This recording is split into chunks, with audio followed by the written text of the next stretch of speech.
RRI Digital dengan tampilan baru, berbagai konten kolaborasi dari berbagai program nasional, termasuk siaran visual langsung, siaran radio langsung, daftar putar musik, podcast, berita video, dan berbagai fitur interaksi pengguna dalam permainan. Berbagai konten menarik seperti suka, komentar, dan berbagi, serta obrolan langsung dengan penyiar dan pengguna. Pesan langsung dan fasilitas obrolan pribadi antara pengguna aplikasi juga tersedia. RRI Digital tersedia di Google Store dan App Store. RRI Digital.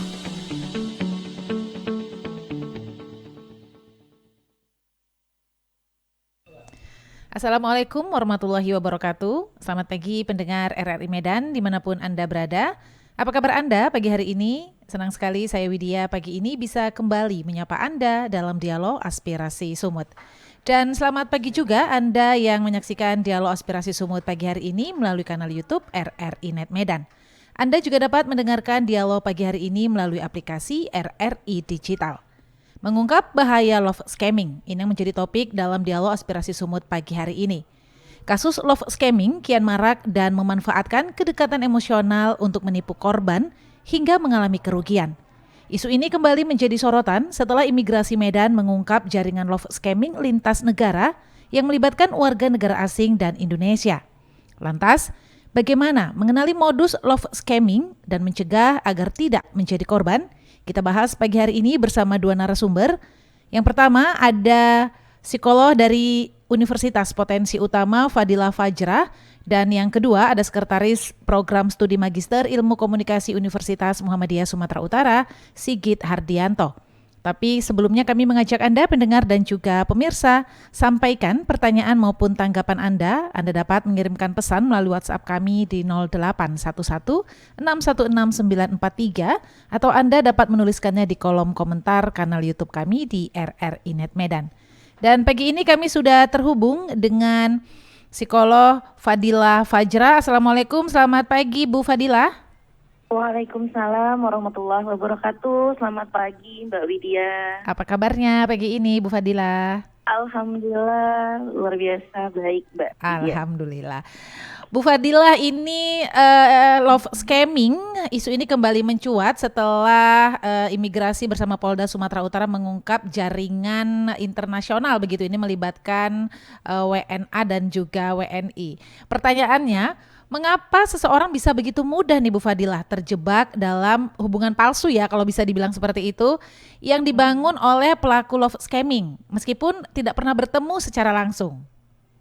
Baik, benar Mbak Widya. Jadi kalau kita mendengar penipuan kan biasanya tentang modus berhadiah, investasi bodong gitu atau pencurian data, tapi ternyata kita juga bisa tertipu gitu ya dalam bentuk rasa cinta ya, karena love scamming ini itu bukan melibatkan intelektual kita, tapi emosi kita Mbak. Gitu. Jadi kalau karena kebanyakan juga love scamming ini nggak hanya mereka yang mungkin menengah ke bawah, tapi juga ada yang mereka secara pendidikan baik, secara intelektual juga bagus, background keluarga juga lumayan, begitu menengah ke atas secara ekonomi dan sosial gitu, tapi juga bisa terjebak di love scamming karena ada kebutuhan emosi yang mereka kurang dapatkan dalam lingkungan keluarga ataupun sosialnya, sehingga kita jadi craving Mbak. Ketika kita kekurangan kasih sayang itu, kita tidak bisa memverifikasi dua kali ketika ada seseorang yang menawarkan cinta yang instan begitu ya Mbak ya. Iya, cinta pun dimanipulasi ya Bu Fadila ya. Iya benar. Ya jadi semua nih bisa terkena tadi yang pendidikannya tinggi begitu ya, bahkan bukan hanya dari ekonomi lemah yang orang mampu begitu ya, juga bisa menjadi korban love scamming ini ya Bu Fadila ya. Bisa sekali Mbak, karena yang dimainkan dalam love scamming ini adalah emosinya kita Mbak. Iya, emosi gitu. ya. Nah sebenarnya taktik psikologis apa ini yang paling sering digunakan oleh pelaku untuk membangun kepercayaan dan juga memanipulasi emosi korban? Iya, biasanya penipuan yang memanfaatkan hubungan yang romantis gitu ya. untuk ya biasanya mereka melakukan manipulasi kepada para korban secara psikologis ya untuk memperoleh keuntungan. Biasanya ya kayak uang pasti, lalu mungkin data pribadi ataupun akses terhadap korban, biasanya seperti itu ya. Jadi pelaku sengaja membangun hubungan emosional gitu ya agar ini nih para korban-korban ini targetnya merasa dicintai, merasa diperhatikan, merasa dipercaya gitu kan. Setelah ikatan emosional itu terbentuk gitu ya, barulah muncul tuh berbagai permintaan, mulai dari kirimin dulu uang nanti aku datang ke Indonesia atau seperti itu ya, atau membantu biaya pengobatan, atau ini aku ada investasi nih gitu ya, atau mungkin biasanya tiket perjalanan tuh gitu ya, nanti kita ke sini, nanti aku bantu kamu transfer dulu, hingga mungkin meminta data-data pribadi kita juga untuk disalahgunakan. Iya. Gitu sih. Ya, kalau Bu Fadila pernah menangani kasus-kasus seperti ini, korban love scamming? Untuk korban love scamming terindikasi ya, karena jadi ada seorang suami istri yang datang, suaminya membawa istrinya itu dihubungi oleh warga negara dari Turki begitu ya, dengan hubungan yang cukup singkat. Istrinya ini tertarik gitu dengan orang Turki tersebut. Jadi ada kekhawatiran dari suaminya bahwa orang Turki ini cuman untuk memanfaatkan saja, karena suami kan sering di luar kota gitu. Karena sudah ada kadang itu minta tolong untuk top up game segala macam begitu, dan menjanjikan akan datang ke Bali. Waktu itu mereka mau ketemuan di Bali. Nah, disitulah ketahuan oleh suaminya. Jadi dibawa ke kita. Di situ saya mengajak melakukan namanya psikoedukasi kepada istrinya gitu kan, pada klien saya ini, untuk memahami bahwa laki-laki yang baik gitu yang seperti apa begitu, dan proses jatuh cinta itu seperti apa, dan langkah-langkah untuk mencegah ini terulang kembali. Biasanya itu terjadi karena mereka kesepian ya. Jadi orang-orang yang memiliki kebutuhan dicintai ini yang kerap sekali menjadi korban love scamming. Ya, mereka merasa sendiri gitu ya, tidak ada dukungan sosial, lalu juga harapan yang terlalu besar ya, mungkin di luar dari klien saya yang mungkin saya mendengar cerita-ceritanya, mereka punya harapan masa depan, sehingga kalau otak kita ini ya Mbak, kalau udah membayangkan hal yang indah itu seringkali mengabaikan tanda-tanda yang bahaya gitu loh Mbak, warningnya tuh mati gitu loh Mbak. Jadi ada confirmation bias yang kita tuh percaya informasi itu mendukung harapan kita dibandingkan fakta yang sebenarnya. Gitu. Iya, jadi memang ini bukan hanya yang single gitu ya, bahkan yang sudah menikah juga rentan ya Bu Fadila ya. Benar sekali Mbak. Dia itu kasusnya karena suaminya kerja juga di luar negeri gitu kan, di Malaysia. Jadi sendirian, kurang komunikasi, nggak dapat dukungan sosial. Memang solusinya akhirnya suaminya memutuskan untuk resign dari kerjaan di Malaysia dan tinggal di Kota Medan juga, gitu kan, untuk ya mungkin dia merasa harus keluarga itu harus bersama-sama biar istrinya tidak terjerumus lagi gitu. Tidak tergoda lagi gitu ya dengan pria lain. Bu Fadila, sebenarnya ada nggak sih karakteristik begitu ya atau kondisi psikologis tertentu ini yang membuat seseorang itu lebih rentan menjadi korban love scamming? Pertama itu tadi ya, kekurangan kasih sayang tadi ya Mbak ya, sehingga kebutuhan untuk dicintanya itu cukup tinggi, sehingga dia craving untuk mencari kasih sayang dari orang lain gitu. Apakah karena dia kurang kasih sayang dari orang tuanya, terus juga dia tidak memiliki teman-teman dekat, grup gitu ya, sehingga dia tidak bisa mencurahkan dan tidak mendapat perhatian dari orang lain, sehingga dengan mudahnya ketika ada orang asing gitu ya, siapapun itu menghubunginya, dia merasa itu fairy tale lah gitu kan, yang layak nih untuk disambut, akhirnya ada yang mencintaiku. Bahkan ada yang ketika tahu ini salah dan dia mau melepas ini, dia khawatir gitu kan, apakah nanti biasa ini Mbak, saya baru ingat ada satu lagi klien kita ini single ya, jadi kita bantu dia. Sebenarnya awalnya ada kasus juga, lalu setelah itu diketahui dia dekat karena ini alasannya latihan komunikasi bahasa Inggris, conversation gitu kan.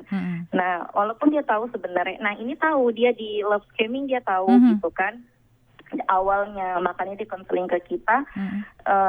Setelah itu dia menyadari bahwa ya udahlah, setelah kita berikan edukasi ya udahlah, dia abaikan itu kan, karena juga dia juga tidak mendapatkan perhatian. Nah, lalu yang kedua selain tidak mendapatkan perhatian adalah kesepian ya. Orang yang sedang sendiri, baru putus, baru bercerai, kehilangan pasangan, itu juga lebih mudah merasa nyaman dengan perhatian yang diberikan oleh para pelaku love scamming. Gitu. Dan untungnya dia cepat sadar ini ya Bu Fadila ya. Lama juga lama. juga sadarnya gitu kan. Tapi dia menyadari bahwa akhirnya ujung ini tuh tidak, misalnya ini pun tidak ada ujungnya karena banyak perbedaan dari gak hanya negaranya berbeda, bahasa berbeda, tapi juga agama. Dan di situ tuh dia akhirnya kepentok di situ. Gitu. Dan kebanyakan korbannya ini perempuan ya Bu Fadila ya? Iya, karena memang perempuan cenderung mengedepankan emosional mereka ya. Sedangkan kalau laki-laki itu kan memang cenderung lebih menggunakan logika mereka, sehingga kalau ada orang asing mendekatinya, mereka kan bisa verifikasi 2 kali bahasanya kan begitu. Baik Bu Fadila, ini terakhir ya, apa langkah yang dapat dilakukan masyarakat khususnya ini yang rentan ya, perempuan misalnya ya, yang menjadi korban scamming, agar tetap ini dapat walaupun menjalin hubungan di dunia digital begitu ya, tetapi tidak mudah terjebak dalam modus love scamming. Silakan Bu Fadila. Baik Mbak, jadi memang love scamming ini sebelum kita bahas bagaimana cara, memang dampaknya ini luar biasa ya, kayak saya lihat ya, karena mereka tuh mulai kehilangan kepercayaan sama orang lain, itu ada yang seperti itu. Lalu juga ada rasa malu karena udah ketahuan kan gitu kan kalau dia ditipu.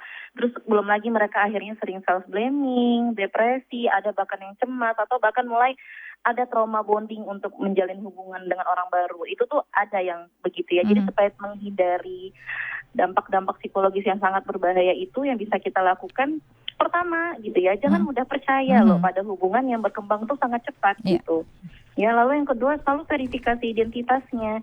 Jadi pastikan misalnya dari media sosial, kita coba untuk track ke media sosialnya yang lain seperti itu. Atau kalau misal kamu masih belum yakin, boleh cari mungkin koneksi kamu ke orang sekitarnya, apakah dia bekerja di mana, adakah kenalan kamu di perusahaan yang sama atau yang di kampus yang sama. Jika tidak ada, lebih baik tidak usah nekat untuk melanjutkan hubungan. Lalu jangan pernah mengirim uang kepada seseorang yang belum kita temui secara langsung. Kadang mereka itu memancing dengan uang yang sedikit. Setelah itu mereka akan meminta uang yang lebih besar lagi dari kita gitu kan, dengan alasan nanti akan diganti. Jadi pokoknya jangan pernah mengirim uang gitu ya. Lalu yang keempat ya, melibatkan keluarga dan teman saat mau mengambil keputusan besar. Misal mengunjungi ke sana. Nah, untuk perempuan jangan pernah mengunjungi ke tempat laki-laki gitu. Secara psikologis dalam hubungan itu dari awal kita harus bentuk pola yang benar. Artinya seharusnya laki-laki itu lebih effort ke perempuan gitu ya. Bukan perempuan nggak ada effortnya, harus bereffort juga. Cuman untuk pengunjungan sebaiknya laki-laki yang mendatangi perempuan begitu ya.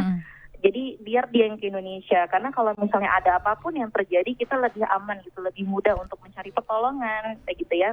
Lalu dengarkan intuisi atau kata hati kecil kita ketika ada sesuatu yang kita rasa ini tidak masuk akal. Nah, yang terakhir, jangan takut untuk mengakhiri hubungan gitu ya. Mungkin udah tahu salah, tapi bingung nanti kalau putus gimana. Percayalah, bertahan sakit, putus juga memang sakit, tapi setidaknya ini akan jadi sakit terakhir kita. Begitu. Iya, dan cari di dunia nyata aja lebih aman gak sih gitu ya Bu Fadila ya? Bener banget lah. Beresiko sekali Mbak, karena satu kota aja kita masih sering ada konflik gitu ya, apalagi ini beda kota, bahkan beda negara. Betul. Berarti itu sudah tidak ideal dalam sebuah hubungan, dan akan, kalau tidak ideal berarti akan sangat rentan konflik dan masalah. Baik, jadi memang yang paling penting tadi jangan mudah percaya dan verifikasi berlapis ya untuk identitas begitu ya Bu Fadila ya. Ya, baik, terima kasih sekali lagi Bu Fadila Fajra sudah menyempatkan waktunya untuk berbincang di RRI pagi ini. Selamat pagi, Assalamualaikum. Waalaikumsalam warahmatullahi wabarakatuh. Terima kasih. Fadila Fajra, psikolog dari Universitas Potensi Utama, terima kasih sudah berbincang dalam Dialog Aspirasi Sumut. Dan sesaat lagi kami akan berbincang dengan Sigit Hardianto, Sekretaris Program Studi Magister Ilmu Komunikasi Universitas Muhammadiyah Sumatera Utara. Tetap bersama kami di Pro 1 RRI Medan, kanal informasi dan inspirasi. 92,1 Pro 2 FM teman terbaik kamu. Kali ini ada Mariana yang katanya pengen titip salam buat Mbak Nur yang lagi di Paris. Walah Mar, aku krungu lo salamu, tombok kangen. Samo-samo. Bundo, awak baru dapat info lowongan Karajo di RRI News.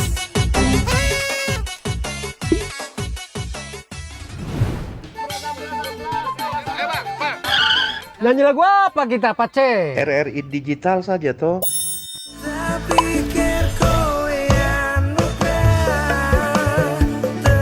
Sesekali, jazz lah. Semangat ya manggungnya. Iya dong, kan mau bangun komunitas. RRI ada di berbagai platform. Sekarang banyak cara menikmati RRI. Kamu yang mana?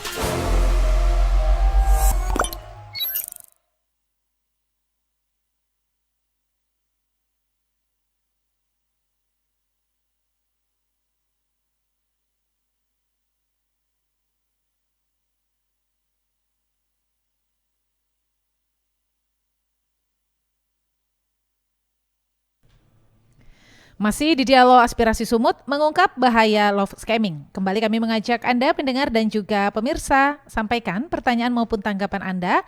Anda dapat mengirimkan pesan melalui WhatsApp kami di 0811616943 atau Anda dapat menuliskannya di kolom komentar kanal YouTube kami di RRI Net Medan.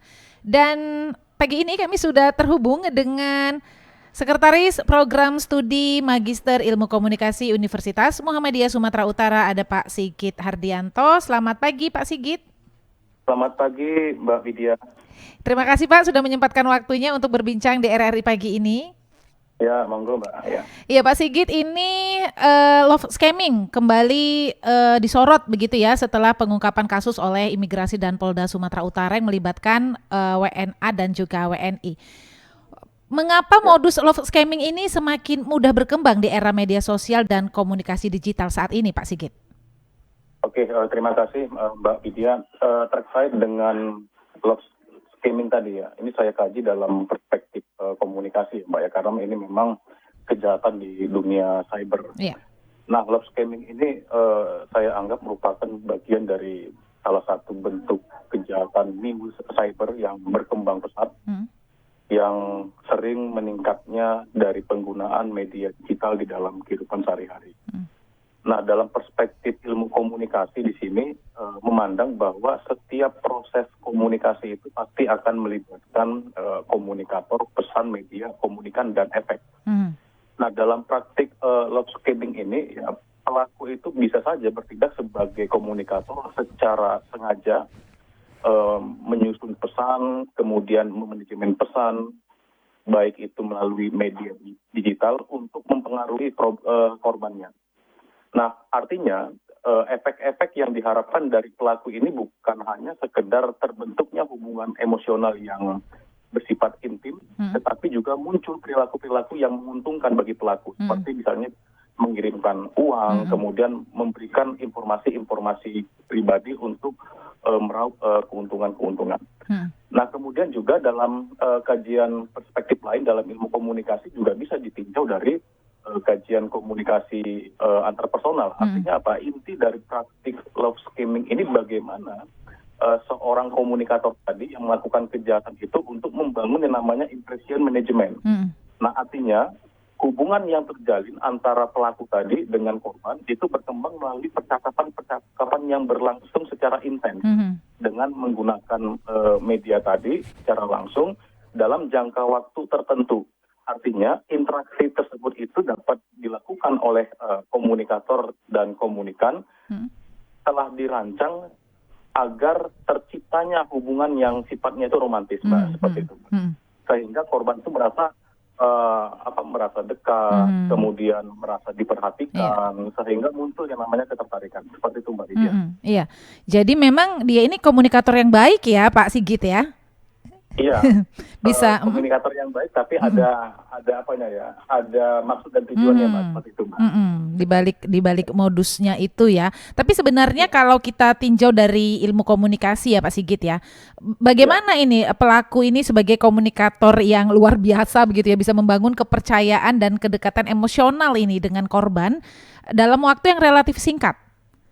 Nah itu tadi Mbak, love scamming ini dia memperlihatkan sebenarnya komunikator sebagai penyampai pesan berubah menjadi alat untuk apa? Untuk memberikan pesan yang bersifat manipulatif. Nah artinya pesan-pesan yang disampaikan oleh pelaku love scamming tadi itu tidak bertujuan itu sebenarnya bukan membangun hubungan yang sehat, melainkan mengarahkan korban pada kondisi-kondisi yang diuntungkan bagi orang-orang yang bertindak kejahatan di dalam love scamming tadi. Nah artinya dalam perspektif komunikasi ini juga bisa ditinjau juga dalam perspektif komunikasi persuasif. Artinya bagaimana seorang pelaku love scamming tadi itu menggunakan berbagai bentuk teknik-teknik komunikasi untuk mempengaruhi dan menggerakkan tindakan perilaku guna mengubah sikap ataupun perilaku-perilaku korban dengan memanfaatkan berbagai pesan-pesan yang dapat merubah pola pikir dari seorang komunikan yang biasanya dari orang menganggap itu biasa-biasa saja menjadi sangat tidak biasa seperti itu Mbak. Pak Sigit, ada pengaruhnya nggak sih misalnya literasi digital begitu ya, ataupun literasi komunikasi masyarakat? Ini sejauh mana ini dapat berkontribusi terhadap kasus love scamming? Oke, terkait dengan literasi digital. Nah, bahasa literasi digital itu kan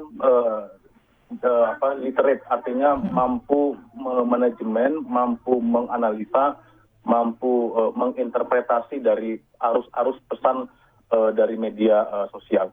Nah, artinya kemampuan literasi digital ini penting dalam rangka untuk mencegah love scamming tadi. Nah, kita ketahui bahwasannya peningkatan literasi digital tadi merupakan bagian dari salah satu strategi utama dalam rangka untuk mencegah perilaku love scamming tadi. Nah, artinya literasi digital tadi tidak hanya mencakup kemampuan kita menggunakan teknologi, menggunakan media sosial, tetapi kita juga harus memiliki kemampuan untuk berpikir peka sekaligus kritis untuk melihat, menilai informasi-informasi yang kita lihat dari orang lain. Nah, bagaimana caranya? Nah, artinya masyarakat juga perlu sebenarnya membiasakan diri untuk melakukan verifikasi terhadap identitas seseorang yang baru dikenalnya gitu. Nah, kita ini kan Mbak pantang disanjung, pantang diberikan perhatian itu langsung lulus seperti itu. Nah, padahal itu akan menjadi menjadi bumerang bagi kita. Nah, jadi penting yang namanya literasi digital dalam rangka untuk pencarian informasi berbagai sumber ya, supaya membantu mengurangi resiko pelaku-pelaku dari love scamming tadi seperti itu. Ya, kadang-kadang apalagi ini kan korbannya memang banyak perempuan begitu ya Pak Sigit ya. Jadi kadang-kadang walaupun dia tahu mungkin ini dia berbohong begitu ya, tapi tetap senang saja gitu ya ketika disanjung begitu ya. Iya, apalagi kan kodratnya wanita ini kan Mbak kalau disanjung itu kan langsung lulus begitu. Iya. Pantang dia. Nggak bisa dia. Langsung lulu gitu. Langsung lulu dia, nggak bisa dia disanjung. Pak Sigit, mungkin boleh dibagikan tips ini Pak, strategi komunikasi publik yang efektif begitu ya Pak ya, untuk meningkatkan kewaspadaan tanpa menimbulkan ketakutan berlebihan begitu. Oke, strategi untuk publik tadi ya Mbak, terkait dengan mengatasi love scamming tadi. Nah sebenarnya ya kalau strategi untuk mengatasi love scamming tadi dalam perspektif misalnya agar masyarakat itu sadar bahwasannya love scamming itu merupakan bagian dari kejahatan new cyber, itu ya balik lagi ke peningkatan literasi masyarakat Mbak.